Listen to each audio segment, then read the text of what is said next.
ব্রাহ্মণবাড়িয়ায় 4 lane সড়ক নির্মাণ প্রকল্পে ধীর গতির কারণে এখনো কাজ শেষ হয়নি। এতে ঢাকা সিলেট ও কুমিল্লা সিলেট মহাসড়কে প্রতিদিন সৃষ্টি হচ্ছে দীর্ঘ যানজট।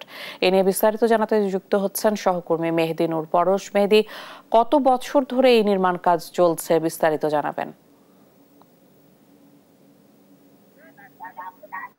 হ্যাঁ, সেটা আপনাকে জানিয়ে রাখি, ভারত বাংলাদেশের আন্তর্দেশীয় বাণিজ্য সম্প্রসারণের লক্ষ্যে 2017 সালে একনেকে অনুমোদিত হয় ব্রাহ্মণবাড়িয়ার আশুগঞ্জ নৌবন্দর থেকে আখড়া স্থল বন্দর পর্যন্ত জাতীয় 4 লেন সড়কের নির্মাণ কাজ। 2020 সালে ভারতীয় ঠিকাদারি প্রতিষ্ঠান অ্যাফকন্স কোম্পানি লিমিটেড এর নির্মাণ কাজ শুরু করে। তো প্রথম দফায় 2023 সাল পর্যন্ত মেয়াদ ছিল, তবে প্রথম দফায় কাজ শেষ না হয় দ্বিতীয় দফা বাড়িয়ে 2025 সাল পর্যন্ত এর মেয়াদকাল বাড়ানো হয়। ফলে 5 বছরে কিন্তু 2 দফা মেয়াদ বাড়িয়ে কিন্তু এর কাজ শেষ হয়নি, যার কারণে যে ঢাকা সিলেট এবং কুমিল্লা সিলেটের মহাসড়কে কিন্তু একটি বড় ধরনের যানজট এবং দুর্ভোগের সৃষ্টি হয়েছে। তো আমি এখন যে স্থানটিতে আছি, স্থানটি হচ্ছে ঢাকা সিলেট মহাসড়কের দেশের যে পূর্বাঞ্চলের যে অন্যতম প্রবেশদ্বার বিশ্বরূপ মোড় এলাকায়। এখানে দেখতে পাচ্ছেন যে যানজটের যে একটি দীর্ঘ চিত্র, প্রায় কয়েক টানা প্রায় 3-4 ঘন্টা ধরে এই যানজট কিন্তু এই সড়কটিতে রয়েছে। ফলে এখানকার যে সব যানবাহন রয়েছে এবং যাত্রী রয়েছে, তারা কিন্তু অনেকটাই দুর্ভোগ রয়েছে। এছাড়া এই সামান্য বৃষ্টি হলে কিন্তু এখানে যে সড়কে কিন্তু বিভিন্ন স্থানে বড় বড় গর্ত রয়েছে। এই গর্ত থেকে যানবাহন আটকে কিন্তু একটি দুর্ভোগের সৃষ্টি হয়। তো আমি সকাল থেকে এই সড়কের বিভিন্ন স্থান ঘুরে দেখেছি।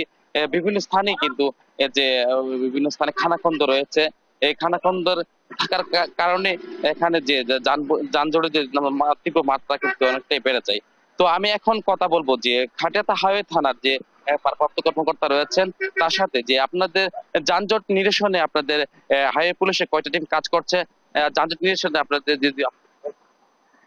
হ্যাঁ, আপনি অবগত আছেন যে ঢাকা সিলেট মহাসড়কে বড় বড় গর্তের কারণে দীর্ঘ সময় যানজটের সৃষ্টি হয়েছে। আমরা কাটিয়াতা হাইওয়ে থানা পুলিশ এখানে সার্বক্ষণিক যানজট নিরসনের জন্য কাজ করে যাচ্ছি।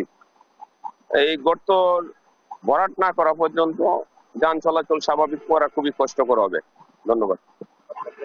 তো এই আপনাকে যে একটা তথ্য জানিয়ে রাখি, আমি যে স্থানটিতে আছি এই খাটিয়াতা বিশ্বরূপ মোড়, এই স্থানের প্রায় আধা কিলোমিটার অংশ জুড়ে বিভিন্ন স্থানে বড় বড় যে খানাখন্দ রয়েছে, যার কারণে এই এই যে খাটিয়াতা মোড় এলাকায়, এই মোড় এলাকায় বিভিন্ন পয়েন্ট দিয়ে কিন্তু ঢাকা সিলেট এবং কুমিল্লা সিলেট মহাসড়কের বিভিন্ন জেলায় কিন্তু গাড়ি চলাচল করে। এই এই আধা কিলোমিটার অংশের বড় বড় খানাখন্দের কারণে কিন্তু যে যানজটটা একটা দীর্ঘস্থায়ী রূপ নেই। তো স্থানীয় লোকজন আমাকে জানিয়েছেন যে এই অংশটুকু যদি প্রথমে যদি মেরামত করা হয়, তাহলে কিন্তু যানজটের অংশটা কমে আসবে। এছাড়া মূলত যে জাতীয় 4 লেনের মহাসড়কে একটা তথ্য জানিয়ে রাখি, এই যে 3টি প্যাকেজে কিন্তু এই মহাসড়কটি হচ্ছে। তো 3টি প্যাকেজের মধ্যে একটি প্যাকেজের কিন্তু প্রকল্প যে ভারত বাংলাদেশের সাথে দ্বিপাক্ষিক আলোচনা করে কিন্তু প্যাকেজ 3-এর যে অংশটি, যে আখড়ার দরকার থেকে আখড়া স্থলবন্দর পর্যন্ত কিন্তু এটি প্রকল্পটি কিন্তু বাদ দেওয়া হয়েছে। এই বাদ দিয়ে যে 2টি প্যাকেজে যে অংশটুকু রয়েছে 39 কিলোমিটার অংশ, এই অংশটি মূলত আরো 2 বছর মেয়াদ বাড়িয়ে 2027 সালের 30 জুন পর্যন্ত কিন্তু মেয়াদ বাড়ানো হয়েছে। তো প্রকল্প পরিচালক জানিয়েছেন যে 2 বছরের মধ্যে তারা যে বাকি অংশটুকু করবেন বলে আমাদেরকে জানিয়েছেন। তো এ ছিল আমার কাছে সর্বশেষ।